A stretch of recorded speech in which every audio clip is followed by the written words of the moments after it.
All right. Wait a minute. Right. Yes. Okay, so let's just quickly, just before we start, everybody, you know that when Gina gets all stressed because of everything else that's going on, the Christmas, the holidays, the whatever that are coming up, she gets a little wacky with her scissors. She just told me that there's a pair missing, and I had nothing to do with it. I swear to God. I Mind don't you, I'm not going to complain. Yeah. you said you're going to destroy and you're going to hide every pair of scissors in my house, and the ones I was using are missing. So I had to revert back to find the old ones. Oh, yeah. but it's nice to be back after holidays and things, and it's a little bit of time off here and there. And it's always crazy during holiday time, and now we got another holiday coming up, so we've only got 2 more shows until I believe after the new year. Or are we going to be on the? I'm not sure, but I know we'll be off at Christmas, so Yeah. we have two Because, more. because they got me working till 9 o'clock, and I'm like, I can't. Yeah, And you well, told me no show, and they're like, I'll be with my family. "Mm." And quickly before we introduce the guest, too, I just wanted to say that if you are in Pennsylvania, and we've been putting this up, that me and Mr. Tell and us, look at the little cuties. Yeah, Mr. and Mrs. Claus, we're going to be at the Pittston Walmart this weekend for Toys for Tots Stuff the Bus. So if you can bring an unwrapped gift or a monetary gift, we'll be there all day from 8 in the morning till 8 at night collecting toys for Tots. Mm. Right, so now I'm going to play Scott's video, get him on here. This is a show for men, really. Okay, so get you guys. Like the husbands and the boyfriends. Come on. Yep, grab you guys, and get ready. And this guy, you're gonna love him. He's hilarious. And here we go. This week in the Fox Den with Gina B and Mama D, we welcome Scott Grace. Scott has made every mistake in the book when it comes to being a man. After all, his first role model was Tarzan. But in his funny, insightful, humble, yet powerful manual that helps men transcend roles, ego, habits, and relationship boxes that they find themselves stuck in, Scott brings solid wisdom that gently nudges men to a more conscious conception of what it is to be a successful, purpose-driven, loving, and happy man today. In Mindful Masculinity, a book for men and women who love them, he strips away the misconceptions, embedded beliefs, and behaviors that no longer serve. Using his hilarious, self-deprecating humor to show where he went wrong, he brings to light a new way that attracts people rather than dominates or drives them away, and embellishes one's authenticity. Scott is a highly sought-after singer, speaker, workshop leader, life coach, and stand-up comedian who rose to prominence opening for big names, rock star authors, and personal growth celebrities like Deepak Chopra, Dr. John Gray, Jack Canfield, and so many others. Thanks to a succession of viral YouTube videos, he went on to star as the spiritual Dr. Seuss, combining entertainment, wisdom, and comedy as the new Dr. Seuss for adults, headlining at New Thought churches around the world, adding his unique gift of performing his uplifting and highly entertaining songs, including many written on the spot. Besides also working in the boardroom, writing spot-on personalized song, honoring birthdays, anniversaries, and such, he found the time to write 4 books, Mindful Masculinity being the most recent. Today, he is a life coach for men who guides and points the way to taking charge of their growth so that they can make a positive impact on the world with their masculinity. Stay tuned for this interview, and Scott may also offer some of his unique musical stylings. And we welcome you and everyone to the Fox Den. Hi, Scott. Welcome to the Fox Den. Hi. Welcome to the madness. Right? I know. I might put you on the spot later and say, you got to write a little ditty for me and Mama D. Oh, God. Hey. So I look forward to being on the spot. Start the brain going now. So this book here. So you also have another book called Grace. Is that what it is? I have 3 books, and none of them have the word grace in the title.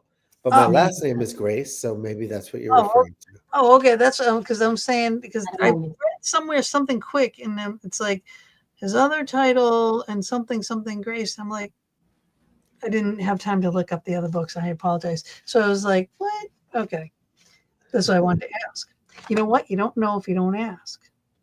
Indeed. Indeed. So what are the other titles? Oh, the places your ego will go. Teach me how to love, a memoir, and how to evolve during the Trump experience, whether humanity joins you or not, Just no, Gina. which I wrote in 2017 during his first presidency. And it's very relevant to now. We're just gonna leave that. We're just gonna let that one slide. I need that book. I need that book. I need all the help I can get with that. You know, it's not actually partisan. It's not even political. It's about how we grow from whatever's in front of us. Yeah. Okay. I need that. Exactly. How to use the shit that life to cultivate, to fertilize, to have new growth in our soil. That makes sense. And there's a lot of that around. Yeah. And I'm from Canada, so we have it up here in Canada as well. And I'm not coming to the 51st date, y'all. Well, I don't. It's funny. Okay, but you did write Mindful Masculinity. It is pretty amazing. And the interesting thing is like your background and why you wrote this book. So can you just kind of fill us in on all that before we get started? Sure. You got 4 hours? Well, we got 2. Two's plenty. But I don't talk about my background because there's so much juicy stuff in the present moment. I will say that I had a major release in writing the book because I didn't realize it, but I held on to this belief that I'm not good enough as a man throughout my adulthood and certainly teenhood. And throughout relationships, I would attract women who would support my original premise that there's something wrong with me as a man. I'm not traditionally masculine enough. I don't have enough drive. I don't have this. I don't have that.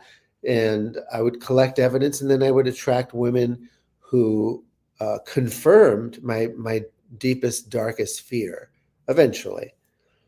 So I wrote it to purge my insides and really give myself the message that actually not only am I inadequate, not only am I not inadequate, but I have special gifts and talents to offer men. And so the book really turned me around. Well, that's good. It's kind of like to get it off your chest, you put it down on pen and paper to help others, but it also got rid of that doubt that you had on yourself. So. Well, I wouldn't go that far. I still have plenty of doubt. Not on this show. Okay, so I have total certainty that I still have plenty of doubt. I have no doubt at all that I still have doubt on a daily basis. And that's part of life. Well, to do what you do, to get up in front of so many people, to have the wit that you have, I don't understand how you can have any doubt. Reading, even though not men and women, you can definitely read this too, because you can say, honey, you really need to read this, and pick and choose some of the things, because yes, I'm on the opposite end of the spectrum there. So I understand my version, what you're writing about, what, women have done and seen and blah, blah, blah. So I get that. But I tend to kind of veer more on the masculine side myself. You know what I mean? Mm-hmm. So I get it. It's tough. It's really tough. And I mean, and men and women are so different. They, really, truly are. We try to have conversations with our significant others. And it's like, you say one thing, they hear something completely different. We just get like, I didn't even say that. It's like, well, can you turn on the outside light? Well, I never turn on the outside light, blah, blah, blah. It's like, I didn't say never turn on the outside. Can you just please turn on the outside? If it's dark, turn on the light. That's it.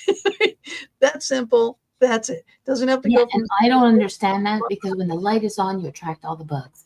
And I don't like bugs. Hey, Jojo. Hey, Jojo, I love you. But it's like it's so true. It's like I don't understand how what goes into the men's head that converts what we say into something that we would never even think, let alone say. And then it comes out here out of their mouths like something else, and it's just I don't even know. It's like I speak English for the most part. Mm, This is going to be a lot of fun. yes, it is. Yes, it is. We never have a serious show, even for shows that we're not too keen on. We've always had a good time. Great. This is a good show. Like the three of us are getting to know each other. We're at a coffee shop having our coffee, and we just have people eavesdropping. Right now, it's JoJo eavesdropping. So we love her. Hello, Jojo. Yeah, and a few others. Now let's see. When you talk about working with your inner critic, okay, explain that, because I mean this is a both side thing. We have our side, you have your side. We always battle with our inner critics, but isn't that a good thing to do that? To battle with your inner critic? Well, you want to improve yourself, right? But there's always a thing, like what you were just saying. You have your doubts, right? Isn't that always something that's always in our minds? Mama's always saying, I'm my own worst critic with my videos and stuff. And I am, you know what I mean? So we're always battling back and forth, but there are some words I'd like you to exclude from your vocabulary in our time together. yes. One of them is we. Speak for yourself. I'll speak for myself. There is no we. The inner critic is different for everyone. Some people have gone beyond it. Some people have made it a friend. Some people are, just not even expressing their gifts because they've allowed their inner critic to be their minister. They see it as the gospel. I'm a bad person, and there's no doubt about it. I'm sort of in between the two. I think I lean 60% towards I'm a great person and I'm given my gifts and everything's fine. But I still have this pesky little voice that thinks it's doing me service by pointing out my faults and shaming me and blaming me for not being perfect. I understand that completely. Yeah. So I have a whole lot of tools in the book for how to work with that voice. You do. And again, I think it can be for both, for men and women. Totally. Yeah. When you said I'm a coach for men, I was like, what? I have more women in my practice than men. I always have, and I always will. Oh. So I'm not a male specialist. Okay. I read what they send me. That's how oh my God. That's what I have to talk to my publicist. There we go. Yes. Because I don't make that stuff up out of my head. No, I you make don't. Jordan things, but I'm not that smart. Oh. Okay, so moving on. Before she gets the laser eyes again. All right, so okay, I'm going to read this completely and totally. Okay, you describe the difference between an encouraging self-talk and a discouraging self-talk. Okay, I like how you point out that discouraging self-talk removes us from our courage, which comes from the inner critic, right? And that the opposite is equally true. I have a badass inner critic. So the question is for me, how can we get the critical voice to shut the hell up so we can become more encouraging to ourselves? Oh yeah, please do tell. Indeed. So Gina, you can't get the critical voice to shut the hell up. What you can do is massage and empathize with the fear that causes such a voice to freak out. So in other words, you could say, you have a direct conversation with the inner critic. Are you worried that if I don't shape up, that I'm not going to get my dreams met in this lifetime? Are you trying to protect me and help me along by using the only tools you know how to use, which is shame, guilt, and fear? Do you want the best for me? Is that what you're wanting? And the inner critic does want the best. It's just using outdated methodology to support you. And so when you empathize with the inner critic and get to its loving intention, it kind of relaxes. And then you get to say, I would love your support. You can be on my team, but your tone of voice, it really shuts me down. It doesn't help. So I'll help you help me by teaching you how to talk to me, because I need my courage in this world. And when you talk to me in a discouraging way, I don't feel motivated. I don't get inspired. I don't do the things that you want me to do. But if you start to encourage me, if you start to point out the ways that I am doing my life purpose and getting things done, if you start to acknowledge and appreciate what I've done and who I am, that's going to lift me up, and that's going to lift me up into more courage. Yeah. Victor in the chat room said, ooh, that's a great tip. Wrote it down. Have a pen and a paper handy, because some tells me you're going to be doing a lot of noting. Yeah. You can also put into the chat. I'm not sure where you are, but put into the chat the Amazon.com where you can go purchase his book. Yeah. And we also I have some, let's see, we have coaching. Here is www.scottsongs.com and /life-coaching. And then to do a custom song, you can have them make a custom song for you, and that's www.scotts. They just need to go to my website. It's all there, scottsongs.com. But let them get it. Let's give them a taste of what I offer. Yes, please. Yes. Oh, yeah. Yes, please. Oh, my God. And the link for the website will be in the chat. Yeah. It's easy. Yeah. So as our conversation unfolds, if I get some ideas for an improvisational song, we'll break out the guitar. It's right behind me. Woohoo! Nice. Awesome. Nice. Awesome. So he is also known as the spiritual Dr. Seuss. The rhymes that he has done, the videos that he has, I have a little clip that I made, but we have the man in person so he can do it by himself. But it's amazing. So we're going to do this in a little bit, though.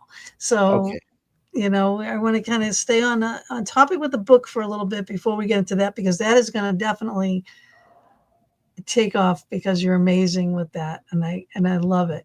And I have to say, Mama, okay, now you know that I love Mama D. You know I love to read my books. I love to have a book in hand. Okay. However, this book, the audio version, wow. Amazing. Totally amazing. Why? Okay. Why is it amazing? You wonder? Because it has music in it. It's got him. The book won't sing to us. His narrative goes to the clips of the music. It's so entertaining. It's so entertaining. I want to tell you how that happened. I was in the studio recording the book, like 7 days in a row, and I just started to get the idea that why can't I put music in the book? Like, and the doubting Thomas said, well, that's just not the way you put out an Audible book. This is a book. You don't include music. And so as I'm walking home from the studio that day, I look at my phone, and for some reason I stumbled upon Barbara Streisand had just released her memoir, and it included like 4 hours of her music. Wow. And I thought, if this is not a sign from the universe. Yeah, exactly. Oh my God. But it was amazing. Like, I put it on, actually I was going to bed, and I put it on, and I was doing some stuff by hand and listening. And then I went to sleep listening to it, and I woke up a little bit later. It was still on playing, and I'm like, oh boy, and then I'm listening some more. And then it was like, so I didn't actually hear the entire book, but I'm telling you, because I've read, but anyway, I have never enjoyed an audiobook until now. I love it. Well, you know how I work. I have to have both. I have to have the audio and I get the PDF because it's too expensive to ship to Canada. Besides, Canada Post is on strike.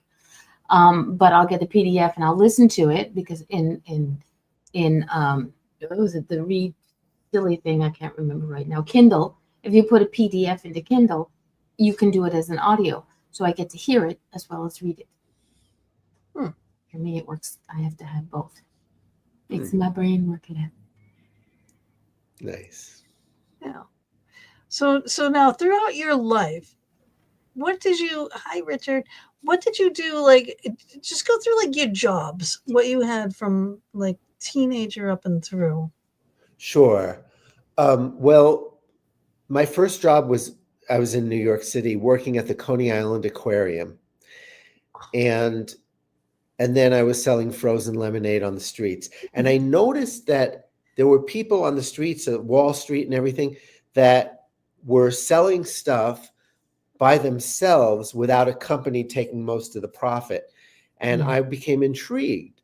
I didn't realize that they were occasionally busted by the police because I just looked at them. They looked like they were just making so much money. So I had a friend in high school who lived next door to a laundry bag factory owner. And he casually mentioned to my friend, you know, when I was your age, I used to sell these laundry bags on the streets and I made more money than I make now. So my friend Eric and I just were intrigued, and we asked him, can you set us up with some laundry bags and tell us what to do? So he did. And I sold laundry bags on the streets of New York City for 7 years. Nice. You're going to love the rest of this story, Mama. Mama, I sold laundry bags. So I was like at age 18 to 25. And during that time, I was writing music. I was experimenting with, you know, this performer in me that had been locked inside a cage. And so people would pass by really quickly. They were on lunch or getting to work or whatever. And I would seek to entertain them while selling laundry bags. So my main line was nylon jumbo laundry bags, machine washable, water resistant. And I would say that over and over, but then I would start to add things that just came to me, like, you've read the book, you've seen the movie, now buy the bag. Or my favorite, the strongest laundry bag you can buy without a prescription. Oh, I like that. That's good. That's good. You could do all the list of the man's is. I even wrote a rap song like, I don't mean to boast, I don't mean to brag, but I got the world's best laundry bags. I got the small ones here, I got the jumbos too. I'm going to make your laundry bag dreams come true. Got the laundry bags, nylon laundry bags. Well, you may have riches, you may have rags, but everyone can use a nylon laundry bag. It's a bargain for you. It's a profit for me. If you buy a couple dozen, I'll give you one for free. We got the laundry bags. Nylon, you know, rap was just coming onto the scene. God. Yeah. And I loved it. But you have to tell her the police story. So the shadow side of the job was that it was illegal or slightly illegal. The way I saw it, I wasn't hurting anybody. And that it was a silly law. So occasionally the police would come, actually not just occasionally, every day they would come, and I usually would see them and run. But I thought for some reason I thought that the police only came to harass those people, not harass, but do their job, but harass those people that were selling like name knockoffs and stuff like that. Yeah, well, no, because in New York you need a license to sell on the sidewalks. It was like $2,000, way out of my league. Yeah. Chris so, did the same thing. Yeah. Okay. Oh, my old partner. Yeah, he used to sell knockoff bags and stuff. Oh my goodness. You don't have to run too, but he did not have the story that you do. All right, so the police would come and they would take my bags and write me a ticket. Usually they weren't all that concerned with asking for ID, and they were sort of amused by the whole thing. They didn't want to get us off the streets because they were the peddler squad. They didn't have to deal with significant crime. So they often would just say, so what's your name today? And I would say something like Sal Paradise. what's your address? 14 City, so they would write a ticket in a fictional name and a fictional address. And Okay. we had an understanding that this was silly. And I didn't treat them with disrespect. I asked them how their families were, and we got along. But every once in a while, they would take my bags and write me a ticket that cost me money. So one day I got this absurd idea, and I wrote a note that said, "To whom it may publicly concern, this note is written permission for my son to sell laundry bags on the streets of New York City without a license. I know it is against the law, but my son is, in general, a really good boy. So this note absolves him from the law. Ignorance is no excuse, but a mom's written permission sure is. Hugs and kisses, Mom." Yes. And I put the note in my pocket, and I almost couldn't wait to see the reaction of the police. Okay. And so the next day they come up and they're about to take my bags, and I say, "Hold it. I've got a note." I take out the note, and one of the officers reads it out loud to his partner, and they don't break into a smile. There's no sign that they took the joke. And I was really nervous, like, oh my God. And he hands me back the note, and he says, "This one's on Mom. Take a walk." The next day, nice. yeah, I was absolved. The next day, this police car comes with the sirens blasting, which usually means they're not after the petty criminals, like they're after something significant. Yeah. So I didn't stop selling the bags. I didn't run away. What I did do was, pay it no mind. But they came right to the corner where I was selling, and the two officers got out of the car, and they come running up to my face, and the sirens are going, and the lights, and I'm freaking out. What the hell? And they both say in unison, "We want the note."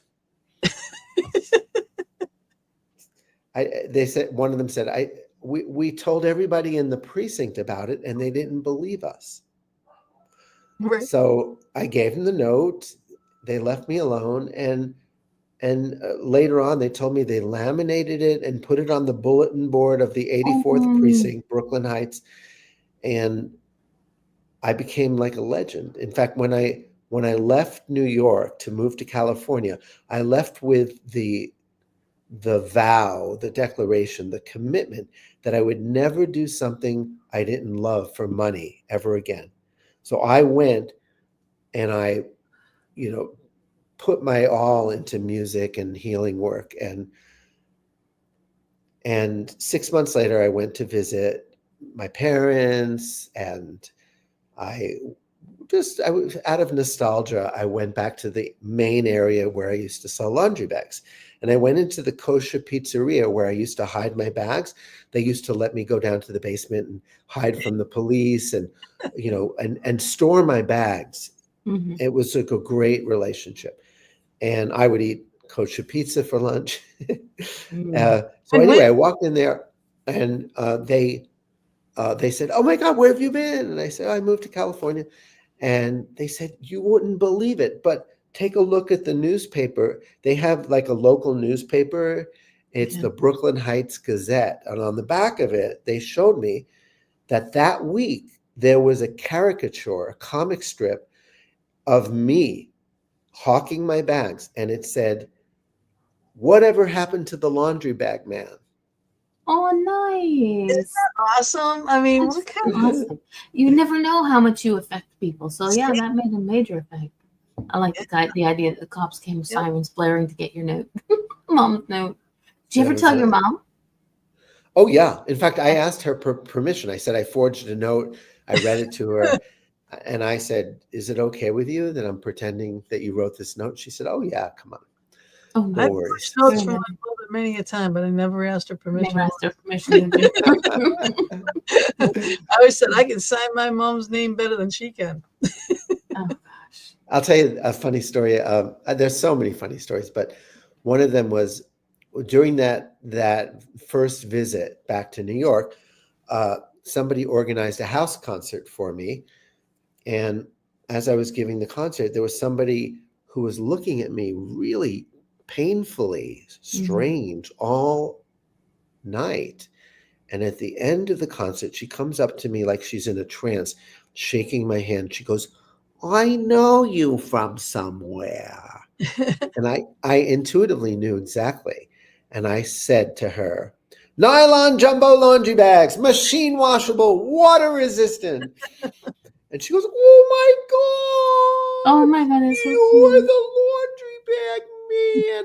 I used to walk around feeling sorry for you when I passed you by. What happened? How did you get to be a musician? Oh my God. And it was obvious that she didn't have room in her belief system for somebody changing their life radically for the better. So I walked her to her car. I told her my story. And again, she just was in shock. It was fun. Oh, that's awesome. It's amazing. We never realize how much we touch people. Mm. Yeah, that's I had a job when I was a teenager working at a fruit stand, right? For a family down the street. Right? Very family. Okay. And we worked hard. I really did. I learned all my work ethic, how to be my own boss, which I was after that, my whole life. You know what I mean? How to run your own business, how to do everything. But it was packed all the time. We took one vacation. We're down in Florida. We're on a beach, and someone comes up to me and says, "You're a fruit stand person." I'm like, oh my God. I'm like, yes, I am. And they're like, I come and get a pound of peppers every Sunday morning. Like, oh my gosh, that's okay. It's a small world after all. It really is, I can't get away from you guys. I'm on vacation. Well, at least you didn't have people. I used to work at a convenience store gas station, and I would have people when I'm grocery shopping going, "How much is the price of gas?" Do I look like I'm working today? I don't know. Go to the gas station. So people would be like, "I know you." Even today, until today, I haven't worked there for 5-6 years, and I'll see people in the grocery store and I go, "I know you. Where do I know you from?" And I'll have to bring up the name of the store and everything else. And be, oh my God, yes, where have you been? It's like, I've been around, just hiding out. Right? But yeah. Yeah.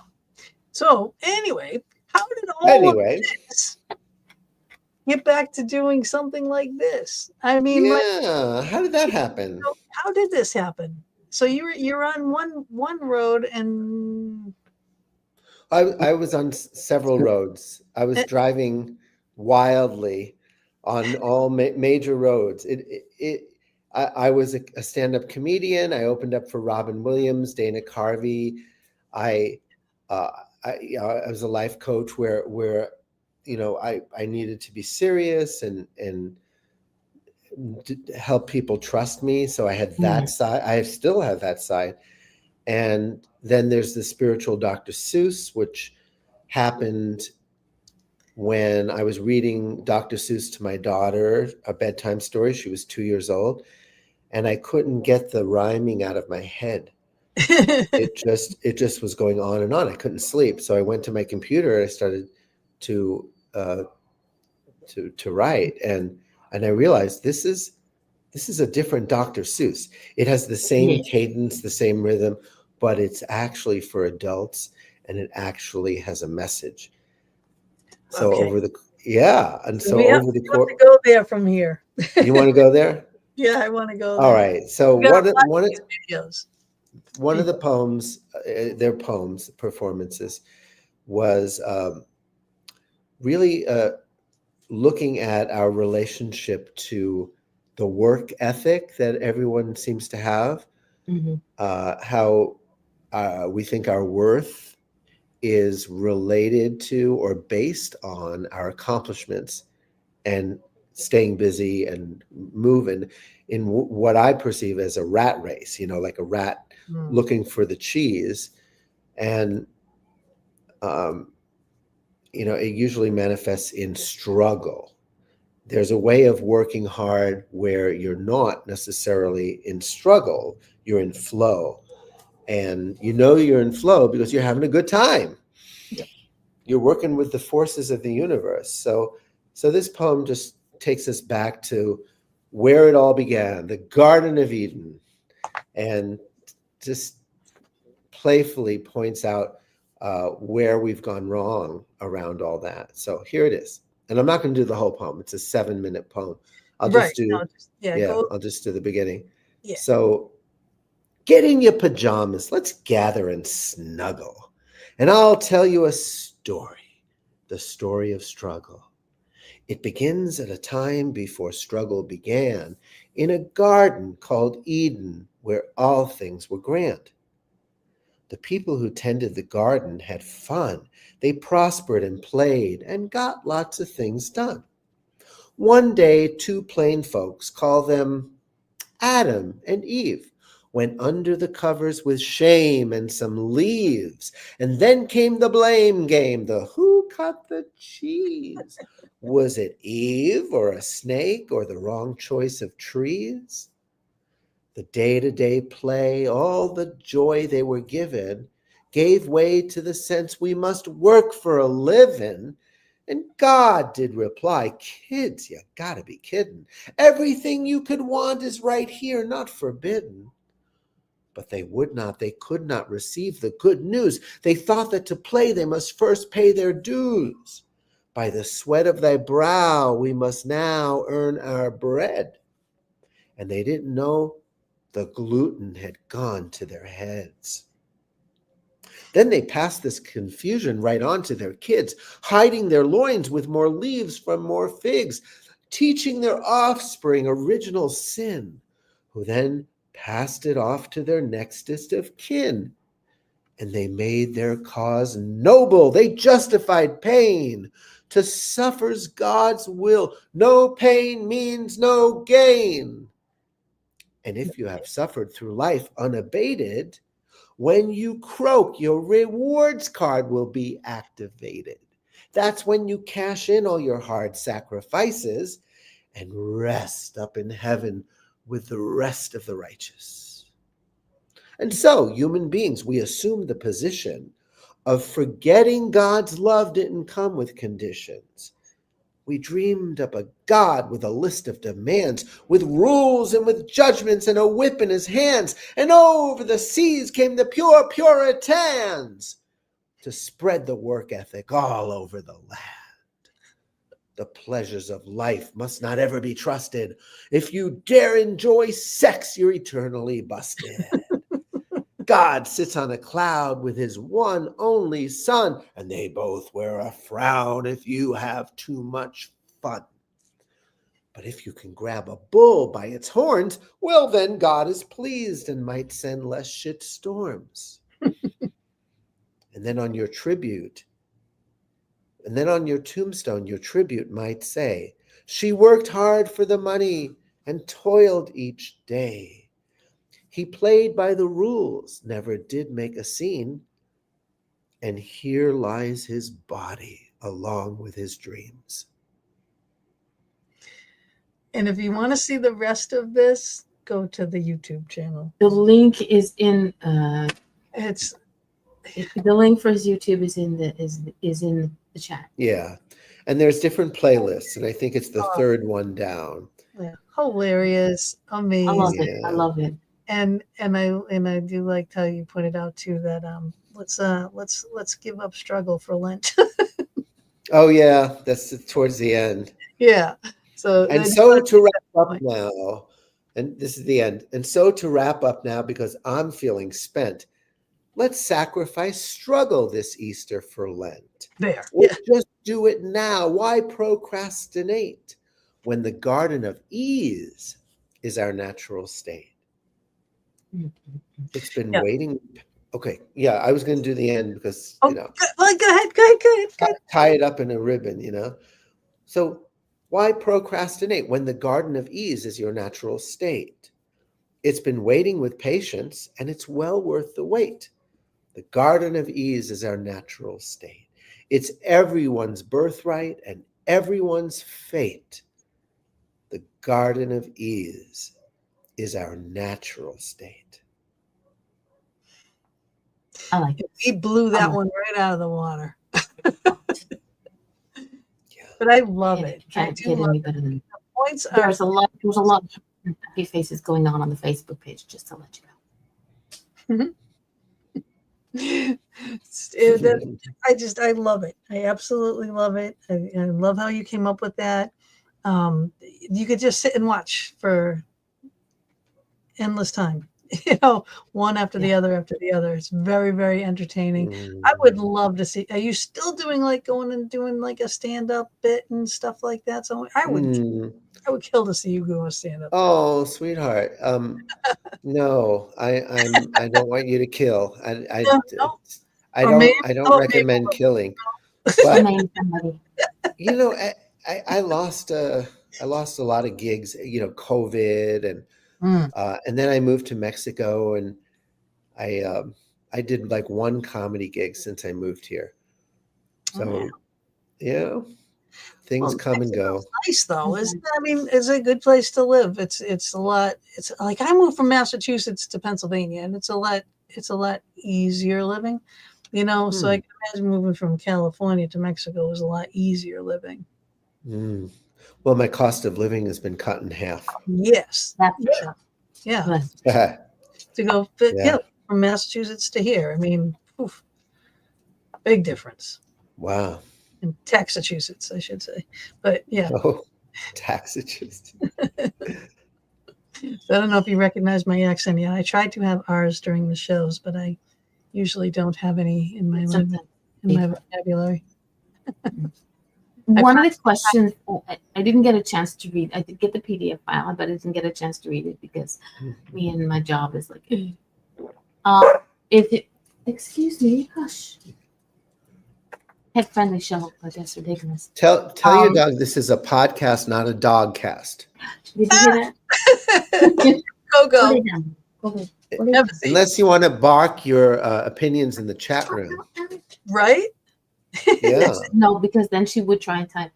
With my luck, she'd try anyway. You in your note, the book. One of the questions is: I noticed in your book you hardly use the words toxic masculinity. Since that phrase cannot be avoided in today's conversations about masculinity, why did you choose to avoid it? And what's your take on that? Part of the purpose of the book is to reconnect men to non-toxic masculinity. And I don't like the word masculinity associated with anything toxic, because there's been, ever since the 60s, there's been this movement of men who've been ashamed of their masculinity and who've gone to the other extreme. And there's a lot to be ashamed about. I mean, the patriarchy has really screwed the world up through dominating and, being more interested in acquiring possessions than taking care of the earth. So men need to learn to develop their feminine side. But some men, including myself at a certain time, just threw the baby out with the bathwater. So, we need both sides of the brain, left side, right side, yin, yang, which is, the yang is the masculine energy, and the yin is the receptive, the feminine. And I don't see how we could exist on this planet without both. Yeah, no. And not just both on the planet, but both inside of ourselves.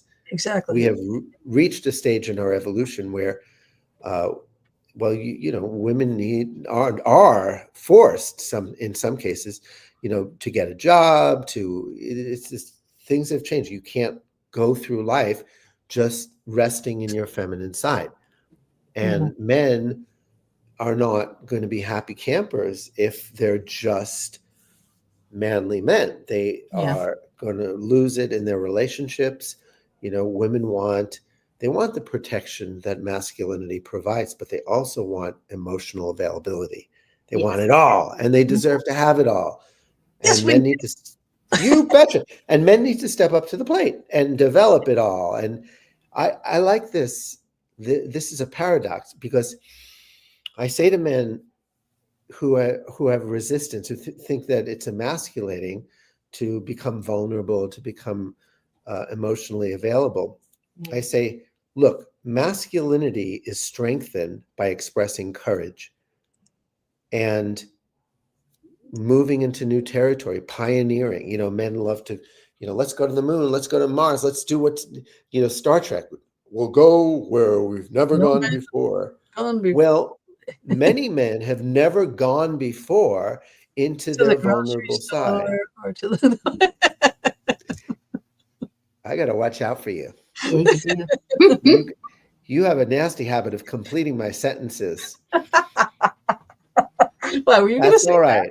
Were you going to say that? In the name of humor, you can do anything. I give you a lot of leeway.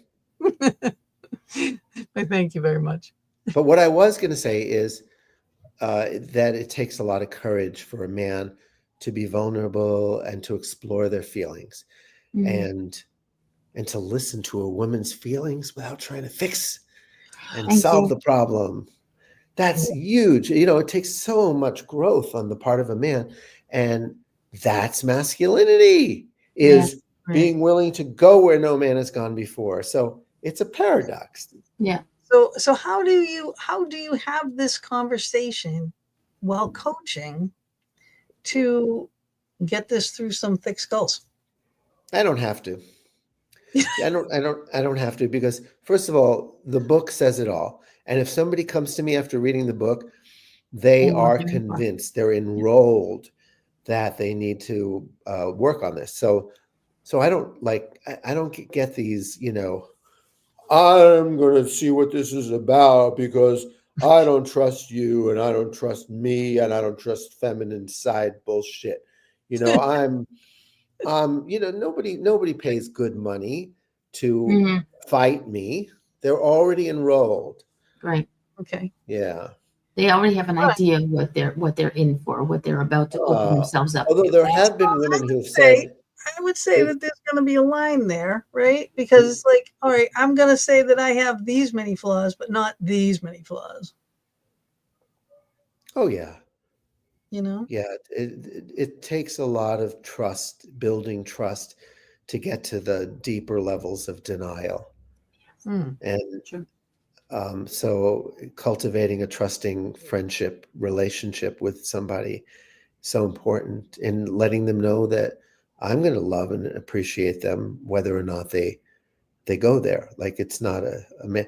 A lot of men come to me because their woman says, read this book or I'm going to break up with you. Like, this is the last straw. Okay. Yeah. So they already got the motivation. Well, that's true, because in women, if you read the book too, I think I said this, I don't know if we talked about this earlier or if I said this on air, I'm not sure. But like, you can read a section here and there is this section back here, what we were talking about. There's what women look for in men in here, right? The righteous man, all these things. Like, you can basically open this to any page, read this as the woman in the relationship and say, okay, honey, can I read this to you, or would you, I can read it yourself. Take this into your reading room and read this? Yeah, but it would really help our relationship if we read it together. Let's read a chapter before we're going to sleep tonight, and we can discuss it. It'll bring us close together. You'll have more sex if you're open to this idea. There you go. And there it is. Sharon said she'd say, read the book or else. Yeah. Some people do. Some people come to it with that. I don't recommend that, but yeah. But they do. But the sex thing, I mean, I don't understand, again, because we're women, we don't have that sex drive like a man has. That, Oh, you think? Well, I mean, we have a healthy sex drive. Don't get me wrong.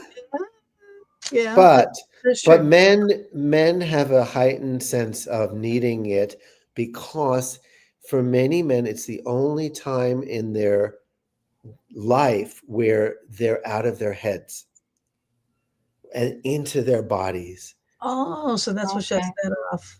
Yeah. Yeah. So It's a doorway to intimacy. It's a doorway to release tension. It's when I leave my body, I'm going to have a talk with God about this, because it's it's the source of a lot of tension, in that women need to relax before they can open up their bodies, and men very often get to relaxation through the sexual act. Mhm.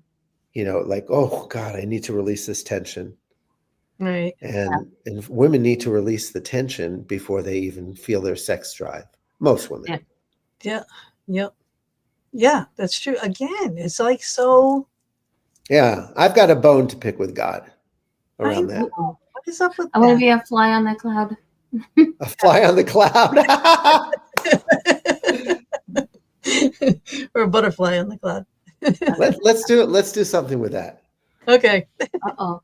here we go. All right.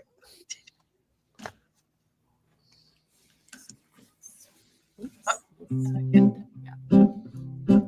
I want to be a fly sitting on a cloud, so I can see Scott and God shooting it about.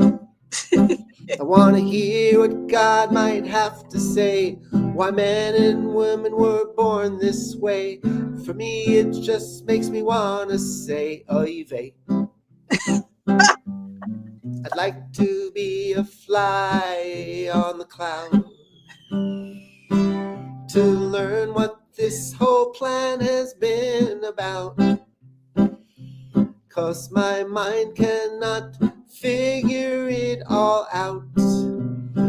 Sometimes I want to shake my fist and shout, why did you make men and women with such differences? Why does it take so much therapy to do it? I want to know what the plan is. I don't understand it, but somehow I'll see it through. Okay, that's enough of that. That was nice. I like that one. Wow, I love it. I love it. I love it. I love it. So I got my crazy background going on here. All right, Mama, put us back to normal. Yes, mother. This one. Oh, Here we go. normal. Switch. Here we go. Switch. There we go. Normal is just a setting on a washing machine. It is. And I There is never no use that normal. setting. You guys are not normal. This is not a normal no. thing. Good Lord, no. You're so abnormal. Thank you. Well, that's I Yeah. admit it. I admit it. that's another 2-hour show. Well, what's the fun in being normal? I know. There's different degrees of normality. If you want normal, you're already feeding the pharmaceutical industry with antidepressant sales. Oh boy, It's true. But I don't want to be normal. I want to be special. You want to be what? Special. Special. Yeah. You say that with an accent. Mm-hmm. Even though I don't have one, that's for some reason when I say it like that, it's an accent. You have an Oh. accent. Yeah, I have a Canadian accent, but I don't hear it. You do have an accent. You say certain words with a different accent. It's funny. It's good. I love it. Wouldn't change it. Being a masshole the way that I am, everything comes out harsh. It's like I'm a heart of gold, but it sounds like I'm harsh. She's a softie. She's a softie. Yes. Gina is a softie. Mm-hmm. Behind her outer shell, she may come across as a Massachusetts girl, but deep down she knows she is swell. Just get her in private and she will cry for you. All that empathy and gratitude. She comes across very skilled, very, very clever. But then there is this softer her. It's now or never. It's safe to be soft in a world that's gone hard. Softy is the true self. Softy was given you by God. Oh, I wow. like that one. Very nice. Very Oh nice. my God. Just That's like good. just like this. This You made just her cry. hops into your head. I know, right? Oh my God. I think that's like the amazing. second show in a row kind of thing that we brought you to tears. Rubbing Oh, off on you. Aw. Bringing out the soft Really side. sweet. Really, really sweet. You are Yeah, like, and then you get her mad and then she cusses like a sailor. yeah. A truck driving sailor. let's bring that out. No, oh yeah, because then I get to build a castle. No, you wrote a book on Trump. Let's not go there. No, not Trump, not Trump. The how to deal with stuff. That tell you, nothing will get me more riled than that. Mm. You know, It's that's why actually a very soothing book. yeah, that's why I need that. Because, It lightens the load. yeah. Retail therapy shopping? Yeah. Let me read you what I wrote on the back of the No. book. It says, oh no, this is the wrong book. Well, let's see. Maybe I memorized it. Donald Trump is not a problem to be solved. He's an in-your-face wake-up call, a calling to evolve. As this book assists you to do your inner work, Donald may still be acting like an insensitive jerk, but he won't continue to jerk your chain because you will have discovered how to remain in your peaceful, playful, powerful center where love and joy and immigrants can enter. I like that. I like that. That was on the cover? I think it's on the back. It's on the back. I really want to get that book. Like I really, yeah, as I said, retail therapy. Yeah. I swear, working on this show, it's going to make me a poor woman for all the books, and I don't have nearly as enough books as Gina. Well, if you're a Kindle person, that book ain't going to break the bank at all. Yeah, I saw that. Yeah. And she does. She likes the audiobooks. Did you do that audiobook the way that you did the other ones? Like No. I think if there is an audiobook of that, I had nothing. It was published by a publisher, not by me. And I think I may have to go and do it because of Trump being president again. Oh yeah. Oh, for sure. I would, because you know what? Your voice, like I said, I don't gravitate to an audiobook because as you can see, I love reading. I have many books and I've read every freaking one of those. Okay. And I have right here, I have a whole bunch more to read. I do love reading. I love book in hand. I like the way pages feel. You know, some pages don't feel as good as others and stuff. But your audiobook, I'm going to say it again, by far the best. The best because of because this is the first time I've ever heard Gina I know. happy about an audiobook. Oh, yeah, because I don't. If you did the other ones in audio, the way you did that one, never knew. Gold mine. You got a gold mine right there. You know what? I think that the publishing company put them on AI. In other words, it's a computer. So it has the weird voices. The audiobooks are there, but they're like computerized. Yeah, and I don't like it. I don't like the inflections are wrong. How to evolve during the Trump experience, whether the man enjoys you or not. By Scott Grace. Scott Grace wants to thank blah blah blah blah blah blah blah blah blah. It's really ridiculous because it's an emotional journey, and to hear an AI voice. Yeah, well, that's what the Kindle does. It's an AI voice, but at least you can I can adjust it. But I don't know. If you can have like Jack Nicholson reading it. Oh my God, that'd be funny. Meryl Streep would be better. Very true. Very true. I love Meryl Streep. Me too. But the thing that you were mentioning too about what's her name, the singer, the wonderful singer, Barbra Streisand. Barbra Streisand. Barbra Streisand. So she added how many hours of music in her? Like 4, 5. Yeah. I stuck with 3. There we go. I was conservative. It's so good. It's so good. It's so good. It's so good. Because I would go back and just listen to it, you know, like I'm going to have to do a long drive, you know. Yeah. And I want to be able to listen to it, you know, through my stereo in my car, because that'll be totally entertaining. You could try it up here. Oh, yeah? Yeah. You Yeah, drive by it the time we get to in. your house, the book will be done. There you go. You know what? Let's do a song from the book. I've done a few improv here, but Okay. the book has, you know, a lot of songs that I wrote and recorded, and that are congruent with the messages in the book. Like this one is called "Walking Through the Fire," and I wrote it when I was going through a particularly gnarly transformation, and I was being introduced to feelings that I didn't like, that were not comfortable, and that I had a lot of resistance to accepting. And while I was feeling those feelings, the stories that I told myself about manhood were dissolving in front of my eyes. And even though that's a really good thing, it's also a really hard thing to have your self-image pulled apart like surgery, you know, just like I was filleted open by the universe, and I didn't like what I was seeing. So it goes like this.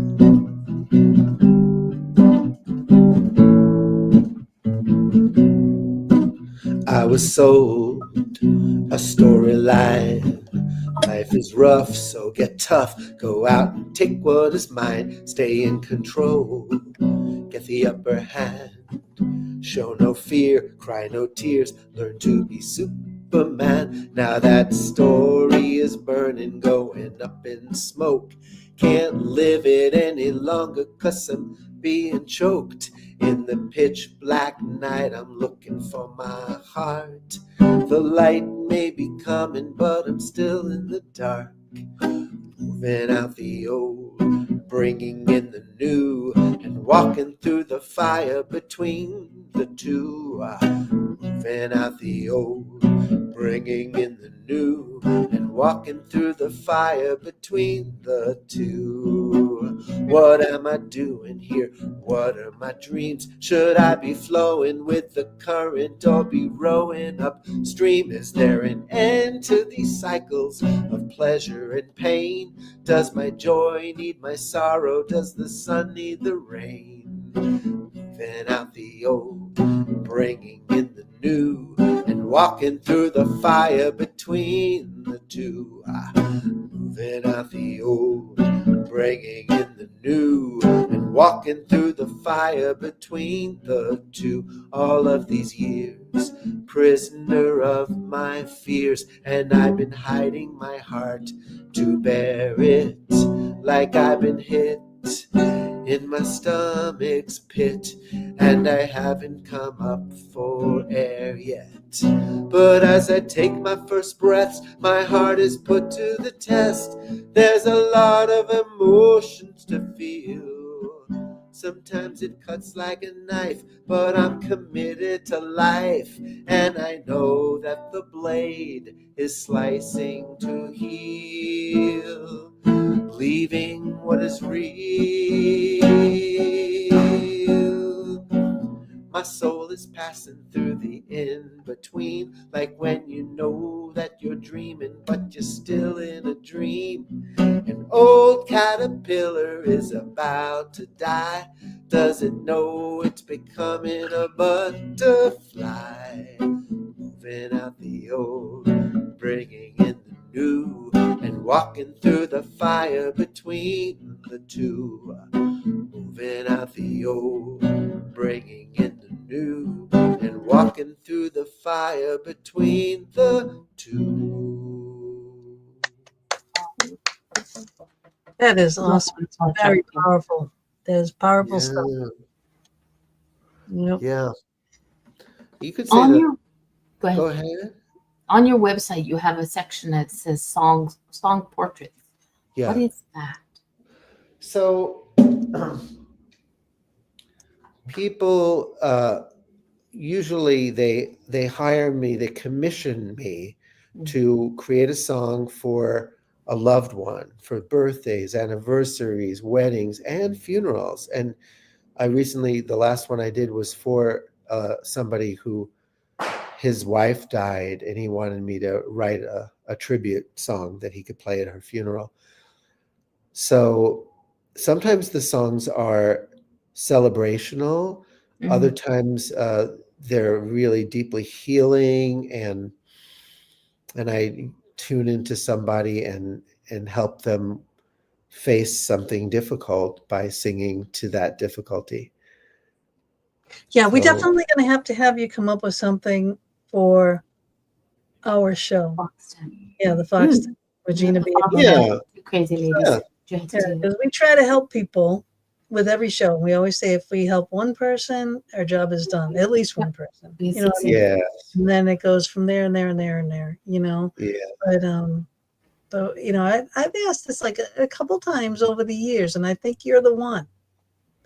You know, you want a theme song for your show? I do.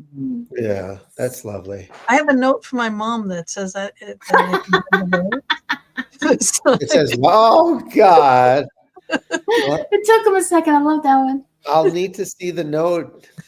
Okay, but the mom's note is written with angelic feathers. Oh, angelic feathers. I love Yeah. that. Well, Yeah, yeah. it'll Cool. come. It's coming down from heaven. Oh, But I can Because say, sure as heck ain't coming by Canada Post. oh, but that would be fun. That would be fun. It'd be interesting. Yeah. The touch that he would put on it. Because you have a way of putting things into words, into song that just sort of like, I'm sitting here going, oh my God, yes. Okay, yes, yeah. Okay. Yeah. So you open things up that people will think that they have it hidden and nobody else can do that. Nobody else is going through that. And in just a couple of songs that you've sang, it'd be like, oh yeah, okay. So it's interesting. And when you talk about fears, you know, because that's the biggest thing. That's what holds us back from everything. The fear of everything, you know? Yeah, there's a chapter in the book about healing men's addiction to not feeling fear. The fear of fear, because men have been programmed to not show fear. It's like a weakness. So it gets to the point where I'm not going to even acknowledge my fears to myself. I'm not afraid. In fact, one of the poems is about fear and how fear, it says, fear itself likes to stay hidden from view and play hide and seek in its host, which is you. I'm not afraid, I'm just angry, it shouts. I've been mistreated and need to speak out. I'm not afraid, I'm upset, and I'm caring. There's so many disguises that fear enjoys wearing. He's proud of his wardrobe because he designed it. Though he wouldn't admit it, fear is quite clothes-minded. So he doesn't realize he's often dressed funny, wearing layers of worry, looking like a stress bunny. And if you're not looking, he dresses you too in stress bunny outfits that don't become you. Because when you wear worry, it wears tight and stiff from statically clinging to imagined what ifs. Worst case scenarios fill your projector. Then fear says, don't worry, I'll be your protector. He shows you his life insurance policy and says, here's what you get when you sign up with me. You get top-notch around-the-clock security, an armored alarm system on your body. And if you're harassed, I'm your personal bouncer. And for making decisions, I'll be your guidance counselor. No more will I let you take risks that could hurt you. Just stick with me, kid. I will never desert you. Now, all of your loved ones have already signed. Don't be a black sheep. Join the flock. You'll be fine. Let's go on. This is fun. Yeah. So you signed up and you breathed a big sigh of relief because you thought you'd be safer with fear as your chief. But the contract had fine print too fine to be seen. So you didn't read the clause that denied you your dreams. From then on, heart's desires that came to be birthed were blocked by your fears before they could reach Earth. It seemed your new policy's whole life protection was more birth controlling than most contraception. Like that one. Yeah, well, that's just a little bit. I wish I Wow. could remember more. Wow. Oh no, what you do remember is like, it's just like I said, it's spot on. It hits where it needs to hit. Yeah. It really makes you think. And you know what? And you don't, these are powerful, gut-wrenching subjects, and you make them Fun. fun, yeah, attainable. Like you can, Painless. yeah, tangible. Like you can actually do this Yeah. easily. Yeah. I think that spiritual Dr. Seuss likes to make people feel safe looking at stuff that we usually bring shame to. Like, Right. oh God, something's wrong with me. I have all this fear. No, it's part of the human condition. And Right. some people hide it better than others, but everyone is on the planet to deal with fear. Yeah. That's true. Fear can save us in certain respects, but fear of self and fear of your dreams and taking that chance, it stops you. Yeah. And Well, fear can save you when you're in the jungle and a lion is chasing you, and the adrenaline Yeah. picks you up and gets you to do superhuman things. Exactly. But when you're running adrenaline 24/7 because of psychological fears, Yeah. that's That's not. gonna it's not a good It's gonna thing. cause. Yeah, it's gonna cause disease and dis-ease. Dis-ease, definitely. Yes. Yes. But also Yeah. disease. Because it can make you very sick. And if you're that Yeah, stressed definitely. and so balled up all the Yeah. time, The body's not meant to have adrenaline be its taskmaster. No. That's meant for brief bursts of energy when there's an actual threat. Right. Right. And your day-to-day life should not be an actual threat.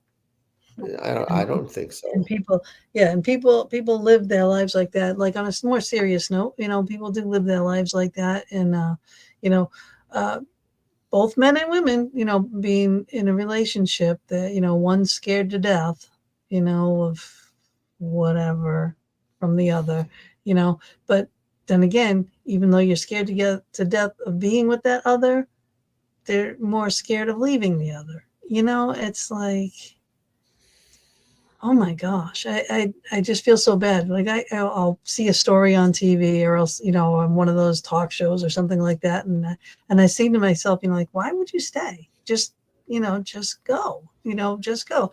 But it's like, they explain why they don't just go,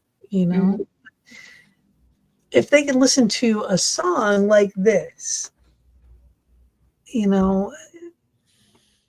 I think it Yeah. might break through that. I don't know, the iron curtain of fear. Because the thing is, it's called spiritual mindful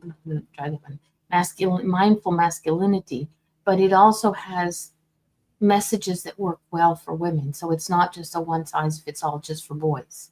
Indeed.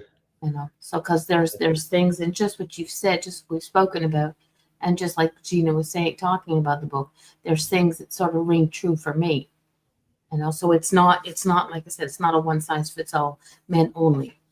Yeah. Women, I know you have it for women who are married to men or connected with men on that respect, but read it for yourself, because it just for the touchings that I've done, it's like, okay, it's like, oh, it's retail therapy needs to happen. Not big chapters, you know what I mean? Like pick one, right? How I succeeded at failure. Okay. Right? Success is good, failure bad. Tarzan. Right? It's like, okay, busting out of fish bowls. All right, these titles are amazing. Maturing Mr. Fix-It. This is a big one on everybody's list. And you also have a fuck it list. List. And I mean, pick one chapter and read it with your partner. Yeah. you know, and it's going to open up a discussion. And if anyway, you can get the audio book and listen to it there and hear a song that goes with it, all the better to open up that mode of communication, that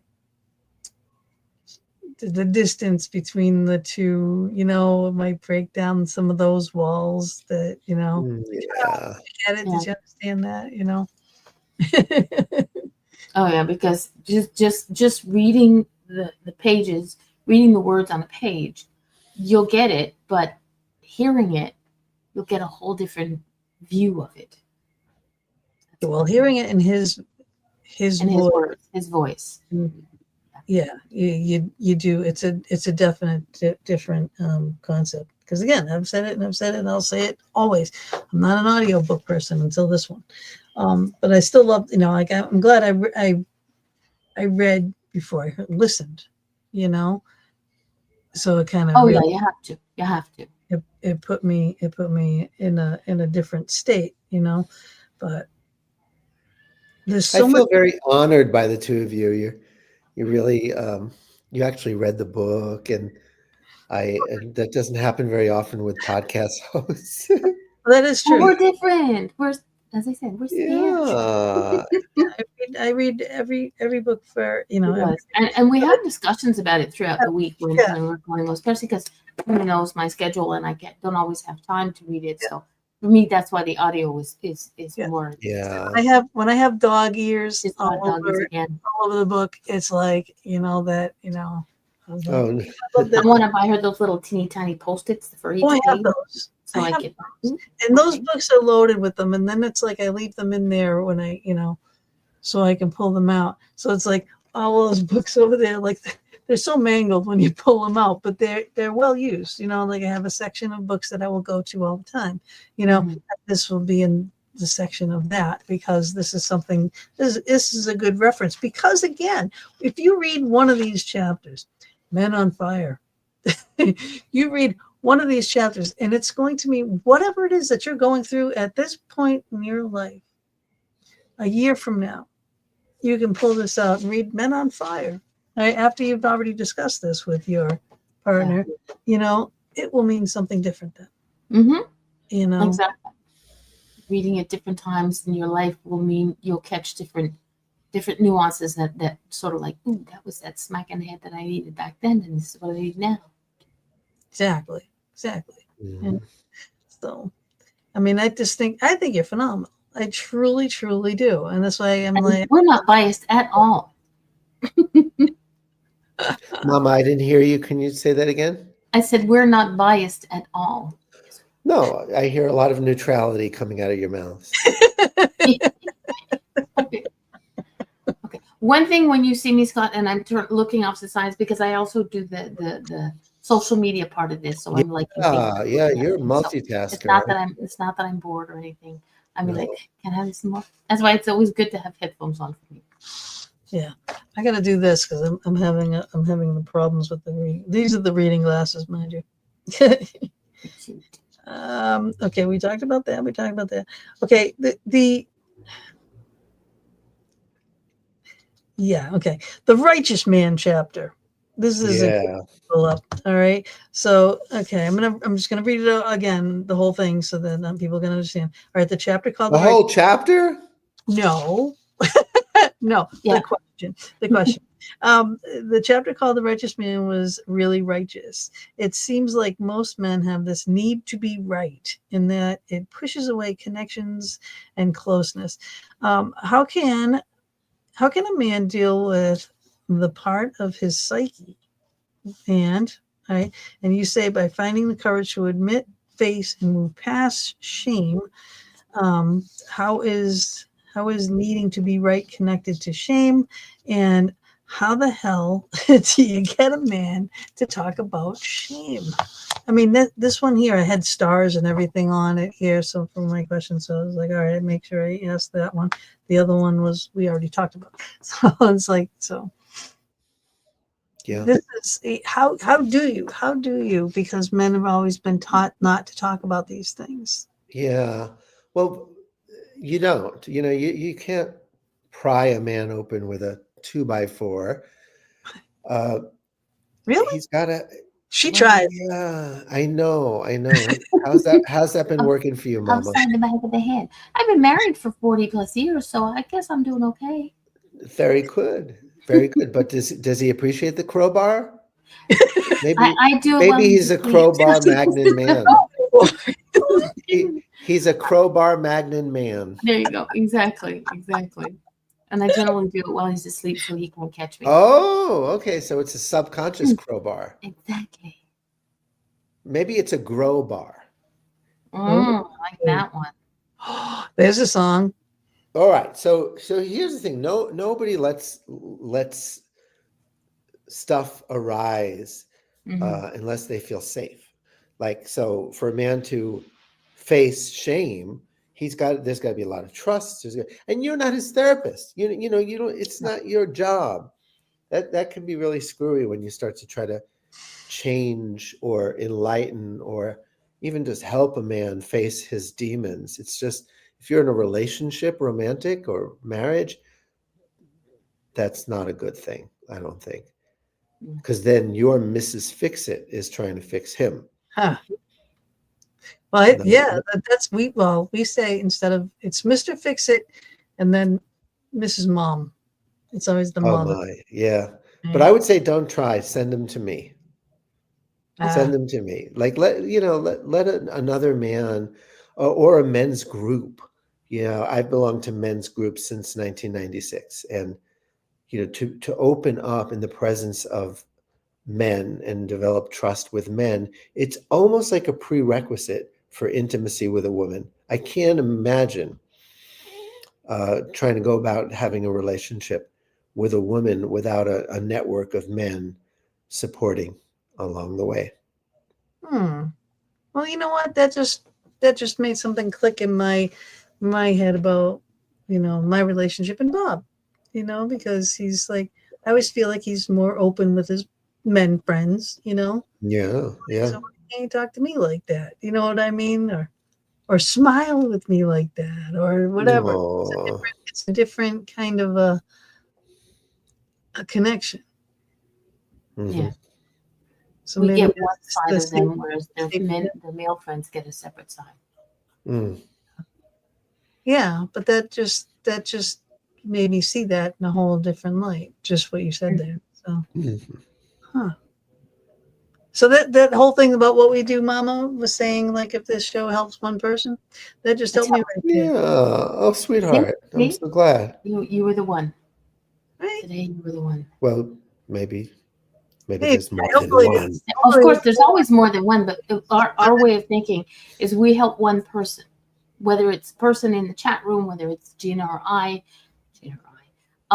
We know that we're helping one person, and always that one person will go along to say to somebody else, "Oh, did you know that I got to listen to Scott Grace on the show?" And it spreads. But our focus is one person. Awesome. Because then it's like that one domino. Once you hit that one domino, it just goes down the line and it hits right. Tell a friend, tell this. That's how it goes. So you don't have to advertise. You can just, if it works for someone and you say it and you preach it and you're coming from your heart, it's believable. That's the way it is. And then it does, and it rolls just organically from there. Yeah. This is awesome. So now what do you have, like, any, like, do you do events? Do you do anything like that in Mexico? Like, do you do stuff? Yeah, but not online yet, I would say.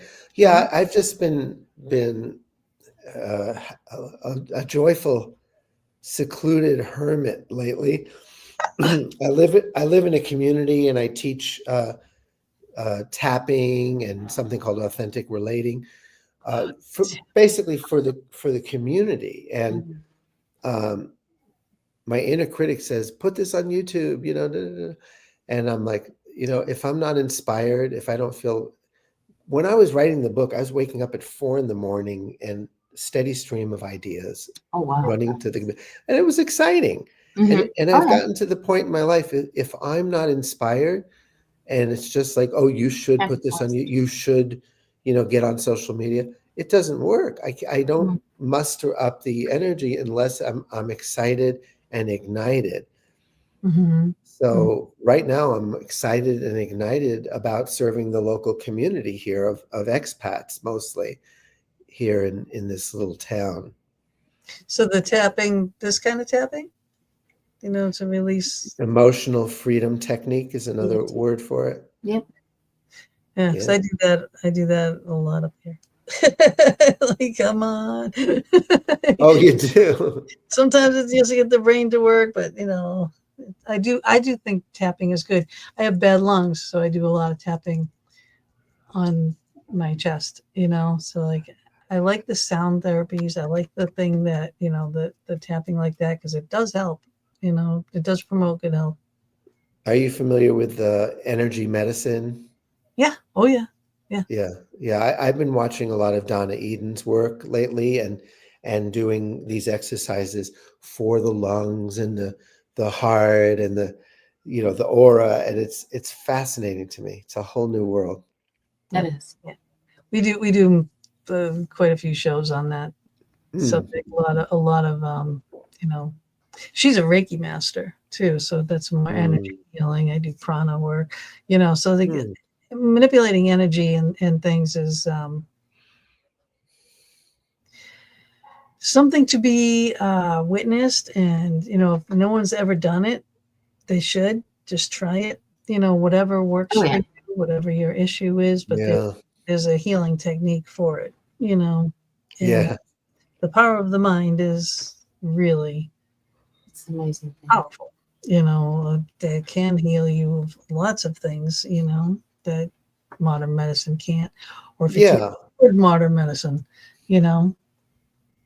modern medicine is indispensable when it comes to broken bones and it has its place. You got to you got to have your operations. You still got to do all that stuff. But like we were saying, what you were saying, all these things that can, the fear and everything that can bind up your system, and keeps you in your little cocoon and keeps you fearful in your home and not out there doing the things that you should be doing. Energy work can release that, and get your mind, get your energy, get your chakras all lined up, get everything flowing properly, and you'll feel like a whole new person. Exactly. It gets you out of your head. Oh boy. That's my favorite topic. How do I get the hell out of my head? It's a bad neighborhood. Don't go there alone. I used to have, when I started on my path down Momedy, I had a very dear friend who said, put Post-it notes, all positive things, post them where you see them the most. So every morning I'm brushing my hair, brushing my teeth, and the bathroom mirror, my husband would be like, excuse me, can't see nothing. Well, then I move them to the side, but it would be affirmations of positivity that I can chant them in my brain over and over again, but seeing them with my eyes was something else. So for me, that's one of the things that helped, to be able to write it down, see it, not write it down every time, but just have it somewhere that that you're going to go past. Who's up on your front door just before you go out, something that sort of gets you out of that stress moment for those people who don't like to be in the public because of all the stuff that's going on out there. You need to get out of your head before you get there because it causes stress and anxiety. So something on the front door, there's always a place to do it. And then it's just sort of like, it's what I call my flashcards. Yep. I'm curious about this fuck it list. Oh. Because I do have the PDF, so I kind of look through the chapters, and that one, because I don't usually cut. That was like, that one. People make a bucket list of things they want to accomplish or experience before they die. Okay. Well, so many of us, and I write for men in that book, but it's really both sexes have a problem of having too much on their plate these days. And So what a fuck it list is the things that you think you have to accomplish to feel good about yourself, that really, if you're really honest with yourself, is some cultural training. It's what your parents told you. It's like you're being driven instead of driving the car. You're being driven by a sense of, I'm not enough unless I get the girl or this certain amount of income or this accomplishment or this fame. So anything that you try to get done based on the assumption that you're not enough as you are will maybe at its best remove the sense of not enoughness for 2 weeks at the most, and then it comes crashing in. So the fuck it list is your ability to detach from goals and compulsive goals that are not really from the heart, that are not really yours. They were implanted there. And once you bought the original lie, I'm not enough, then it's like, okay, well, what's the plan to get me to feel good enough? And the plan is usually a lot of struggle, a lot of perspiration, very little inspiration, and very little fun. Yep. It's not a fun way to live your life. So I say, fuck it. Burn up that kind of list and start from scratch and ask yourself, what do I truly want to do? Yeah. What would I do if I knew I was good enough and that it wasn't a problem? My life is not a problem. It's an overflow of self-expression. What would I want to do if I knew I had enough money? What would I, to do anything? And then if I put my mind to something, I'd be doing it. I'd be happy. It may take taking voice lessons or learning a new language. Those are beautiful, fun things to do when your self-esteem is not on the line. Yeah. Okay. Yeah. That makes a lot of sense. Oh, excuse me. Oh, it's horrible. I did that a few moments ago. Excuse that's why me. Back off, because it was your fault. You did it. They're catchy. I was trying to keep it away, but it was fighting me. And it's contagious. It is. It is. But you know what I've always wanted to do, like for my fuck it list? Okay. Learn how to ballroom dance. And if you knew me, you'd know I have 12 left feet. Okay. But I watch it on those shows. I'm the best critic there is on the planet.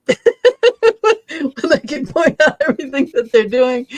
But if I was to try to waltz across this room, I'd probably break a leg. Yes, you would. I would. I am so not graceful, not in the least. But I would absolutely love to to try to do that. Just But the point just might be just the attempting of it. Shake up Bob, get those sexy legs off the sofa and out of the buses and out from underneath the engines, and go take a course. You might just find that one course might just be the one that kind of like, okay. Yeah, I'm sure there's a ballroom dancing for dummies out there. There you go. I would need one that's even more than that. Oh, okay. Phase before the dummy. The dummy would be my graduation course. Okay. This reminds me, I went to a comedy improv class for beginners, and the first night the teacher said, the motto of this class is dare to suck. And then I went to her advanced class, and first night she said, the theme of this class is dare to suck bigger. That's nice. I love her. Yeah. Oh my God. Yeah. Yeah, because if we don't try and fail, we don't know whether or not we can do it.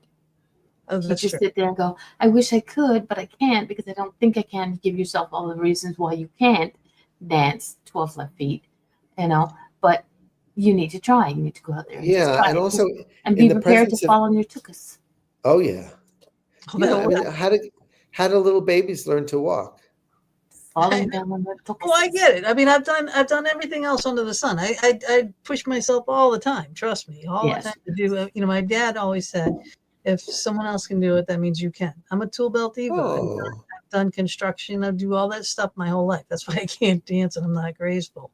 All right, but I'm a perfect masshole. but I was a boss. I would encourage you to take an intro class, and the reason is because you have taken a lot of risks and forged a lot of new territory, but it's been your male side that has carried you through that. You're and right.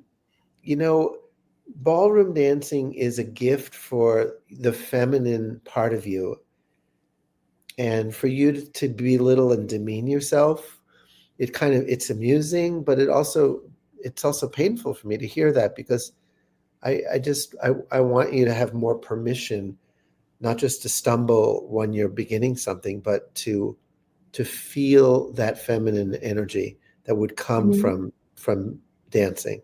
And That's yeah, that's to tell basically yourself that you it. go Yeah, ahead. that's Yeah, that's to that's tell what yourself that you don't have it in you to be graceful is a huge lie. Yeah, because I've seen her be graceful. Oh, yeah. Mm. How do having you feel grace hearing that? and graceful Because is the thing is, again, it goes back to we are our own worst critic. Gina doesn't see that part of herself being graceful. And I was just a big I can't dance because I got 12 left feet. I was going to say 2 left feet, but you Yeah, didn't. 12 exactly. left feet. But it's great. You have grace, not like a prima ballerina, but you have a different form of grace that you don't realize that you have. You know? well, when I And was because I can see it bronze, from the I have grace. outside, so next time I will point it out to you. You'll be like, oh, Nice. and I'll be like, Good oh. for you. And then Yeah. I'm going to go shake up Bob's tree to make him go find a ballroom dancing course that you guys can take together. Bob. Yay. Bob. I know. I've always wanted to do that. And Good. I don't have the fear of being laughed at or anything there. Oh. I'll be probably doing all the laughing. I'll laugh at myself, more. And if Bob falls at least once, I'll really laugh. Just don't hurt those legs on Bob, okay? No, he'll be holding me up. He'll be catching me. He'll have a bad. He'll be catching me up. Oh God! You guys are a hoot. And do you realize that we've never actually met in person? Yeah. No. I don't have a passport yet. They make it hard to get out, huh? Oh yeah, they have my picture. As I always say, they have my picture at the American border. Going, do not let this crazy woman in here. Her husband came from here, though.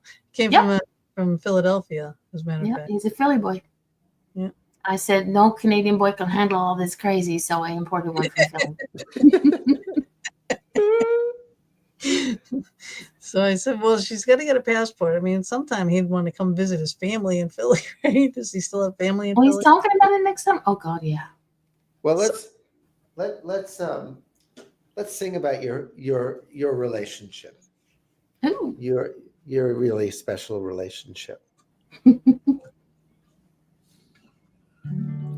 Gina B and Mama D have never been in the same proximity, but somehow their lives were woven together, and they have a ministry online, having a blast, bonding through this here podcast. They have a love that lasts and lasts and lasts. They never met in the flesh, but somehow they bring out each other's best.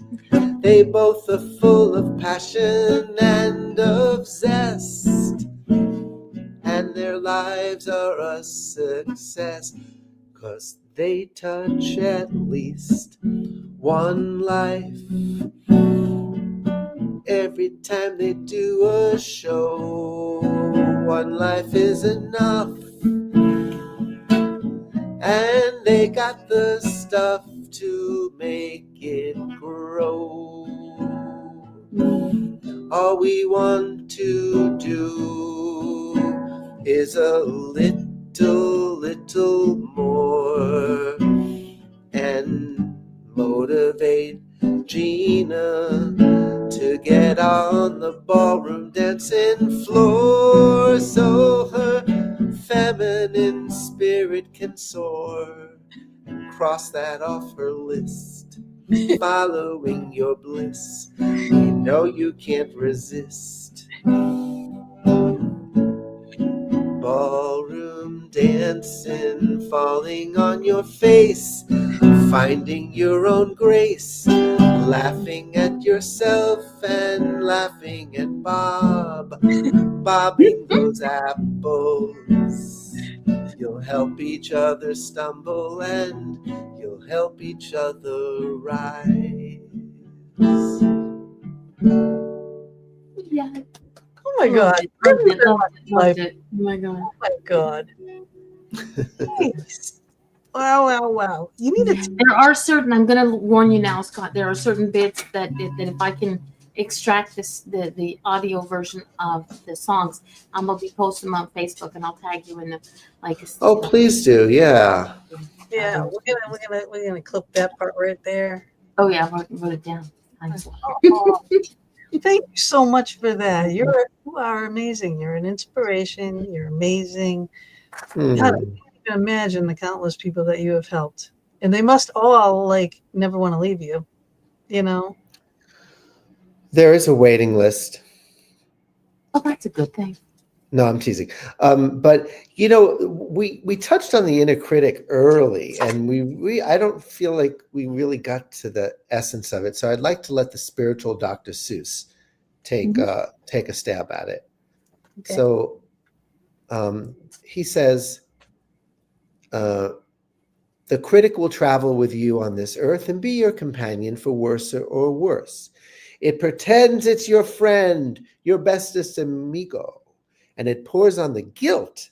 That's the beverage of ego.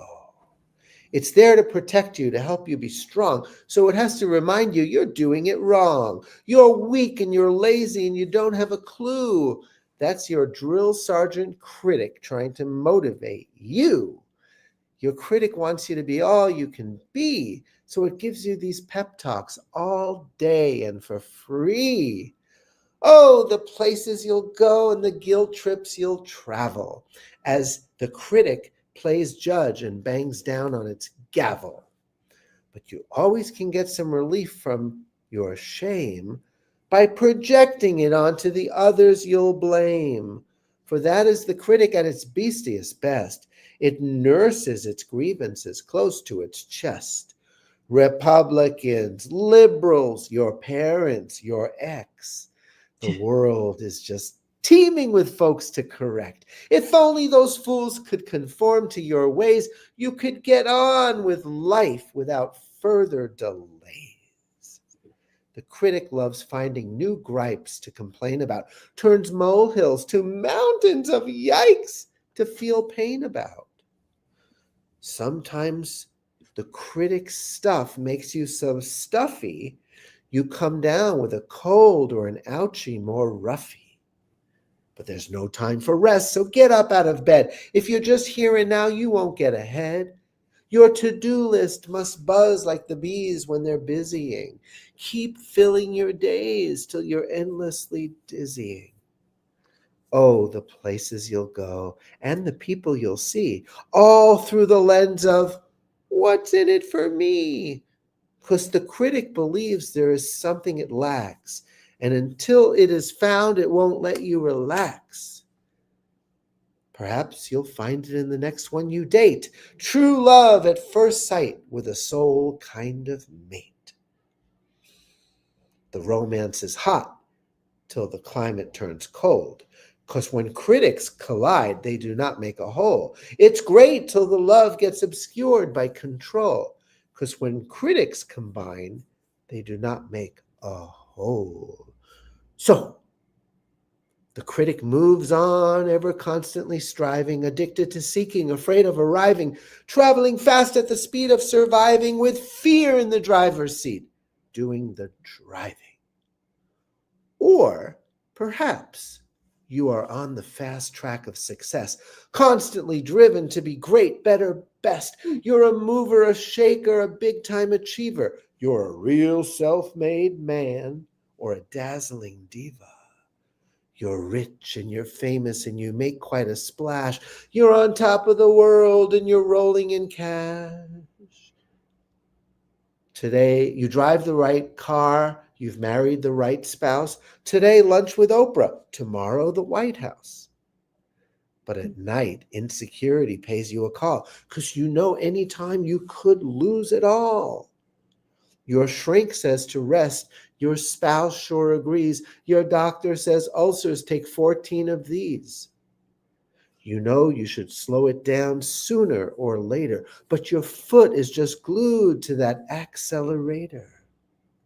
Your critic consoles. Well, at least you're successful.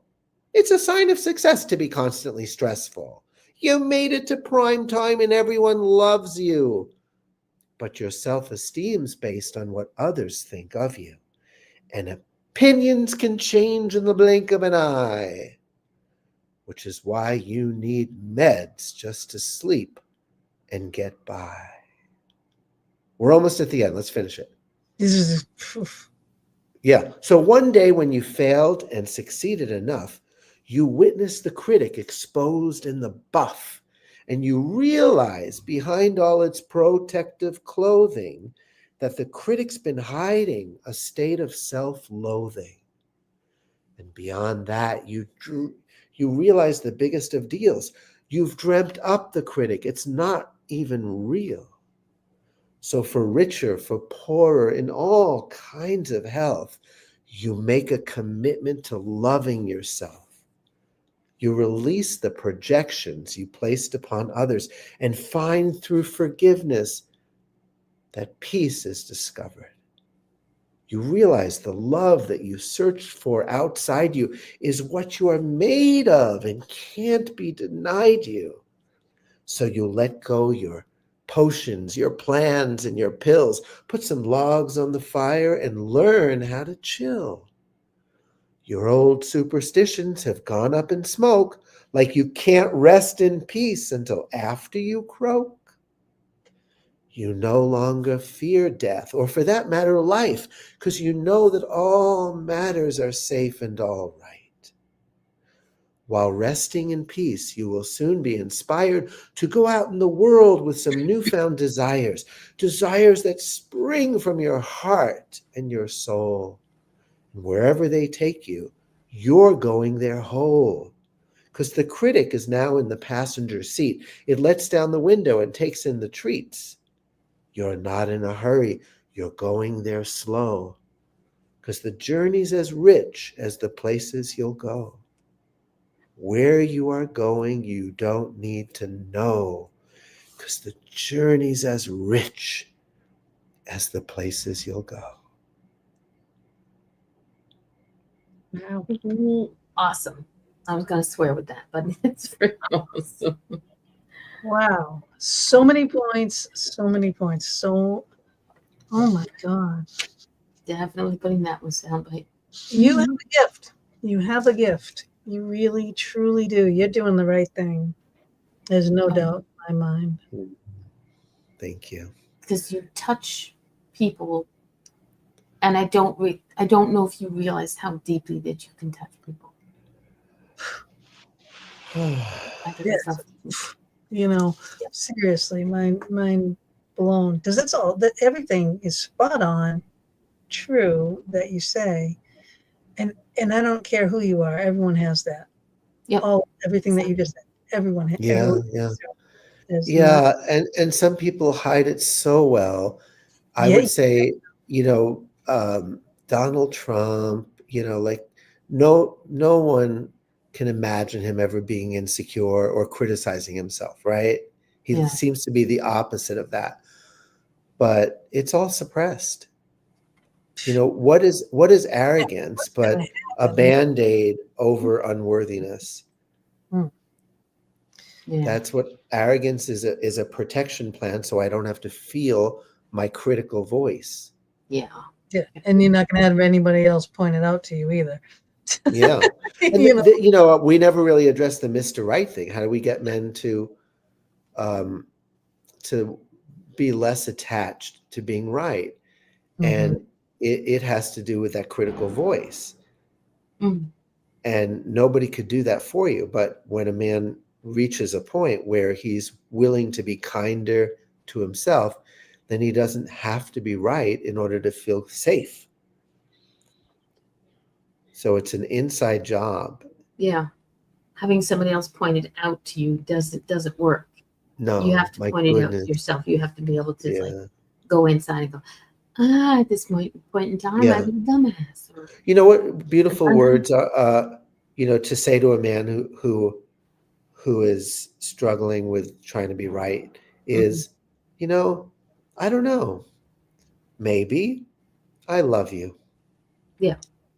So to not resist, women it's easier for you to drop into your heart. You have less Yes. programming around, Oh, yeah. less protection around being in your heart. So if you could like meet a man's righteousness with, you Yes. may be right. I don't know. And I love you. Yeah. It just, it's that it's that defenselessness that it's like he wants to have a tug of war, and you're dropping the rope. Yeah. There's nothing to tug against if you don't fight back, if you don't, so that's how you can help a man. That's big. Sharon in the chat room, that Gina put it up a minute ago, she says, reminds me of Vincent Price. Do you know that was the first love of my life?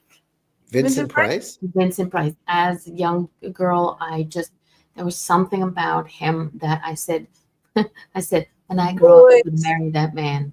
There was something about the quality of just listening to him. Even in a short song like Michael Jackson's song, Thriller, there's something about the voice, the way he presents himself. You have that as well. Oh, not that I want to marry you, but because I would be, was it bigamy? Well, you wouldn't be able to get across the border, so that's true. Yeah, right. Like, put that one up there, darling. He's not around here, around here for sure. You'd have to cross 2 borders. That's true. I could fly. I need a passport to do that. Be stuck in the border. But yeah, no, this. How many years been saying you got to get a passport? Got to get a passport. How many years, Mama? 2, 5, 6. How many years we've been doing this? Every year. Get a passport. I'm going to be honest about something. We have done shows together for 5 years, and I've been doing shows since 2015. You, Scott, are the one that seems to have hit so many nails on the head for me. Oh. And I'm like, okay, I'm going to be this. I don't normally re-listen to a show unless I have to crop stuff out of it. And then I have the time slots written down. But I'm not going to just cut out those time slots. I'm going to have to listen to the show again. Oh my God, yeah. Yeah. I'm touched and very honored. Thank you. It's you've like I said, you have made. Do you see what made an impression? It's 55. Yeah, got 5 minutes. We only have 5 minutes left. It's that singing voice to just sort of let everybody go. But yeah, I know this. You've opened up. You've sort of showed me things that I kind of hid, and don't ever ask me what the hell they are, because I ain't spilling those beans until I finally work on myself and be sure of what I want and what I have. But yeah. Thank you. Yes, thank you. Promise not to cry. Yeah, I know you touched us both, and hopefully, we're going to share this show all over the place, and the audio goes out tomorrow too to a whole bunch of other different venues too. And for the audio, if you're listening audio, you must go watch the video, because you have to see the stylings of you got to see Scott talk. You got to see. Yeah, because it's a whole package. It's not just words. But it's the inflections that you have it with. It's the facial expressions that you have with it, Sincerity. And that smile. Oh my Lord, That's my only thing I know in Italian. Marron. Maroname. But seriously, it's a book for men and women, but this would really help you personally, help your relationships personally. It's amazing. It's amazing. And I do have to get the others. Because if it's anything like this, it comes out of you, it's got to be helpful. Yeah. You know, there's no doubt in my mind. But what can you leave our people with so that they never forget you? Because I don't want anyone to. Yeah, Don't put me on the spot. No, please do. done. Wow.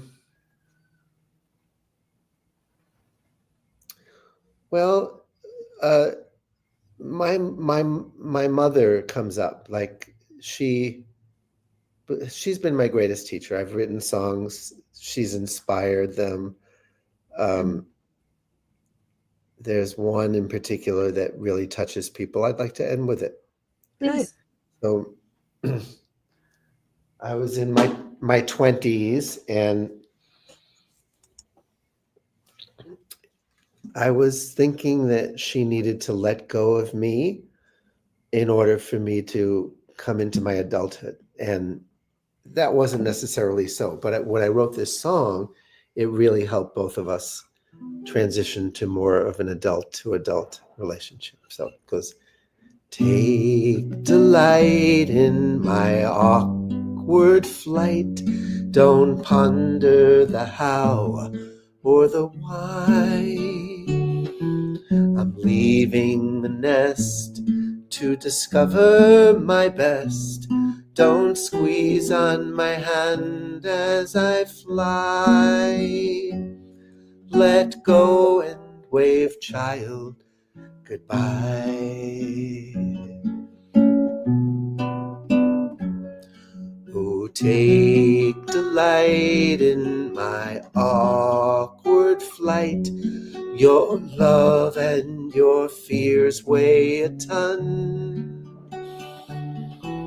The distance I choose is no verdict on you. Don't battle what needs to be done. A man needs to grow from a son.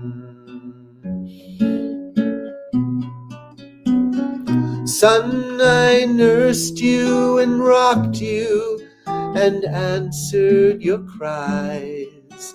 I looked out at life through your innocent eyes. Now you're turning away, and it's so hard to bear. I gave you my all. There's a piece of me in there. Oh, take delight in my awkward flight. Let's cut away old worn out strings. I came through your home to discover my own. Please don't let my spaciousness sting. Take joy that I'm finding my wings, my wings. Oh, take delight in my upward flight. Don't pull on the reins tightly so. I'd much rather soar from your heart's open door. Oh, mother, it's time to let go. Oh, mother, it's time to let go. Son, I never knew this would be part of the plan. A part of me wanted to always hold your hand. It's sad, but it's good, and my heart understands. Goodbye to a son is hello to a man. Perhaps we'll be buddies, perhaps we'll be friends. Who knows where we'll land when we touch down again? But for now we must fly in our own separate skies, trusting our love as we say our goodbyes, trusting our love as we say goodbye.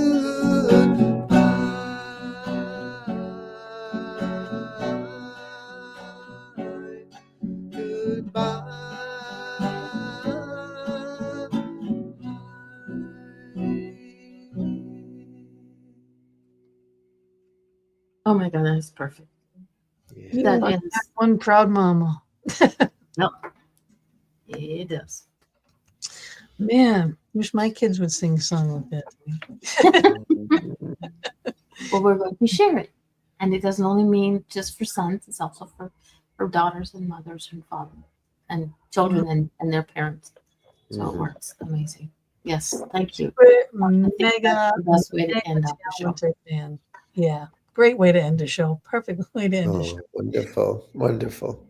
All right, I'm going to play our exit video. We are going to say goodnight to you all. We'll see you all next week. Please share this show. Just please do that for us, for Scott's sake, for the one Scott's gonna help with the show's sake. Okay, love you all. We'll see you all next week. And Scott, hang here for a minute. And you guys, love you. Just love you guys so much. I'll behave.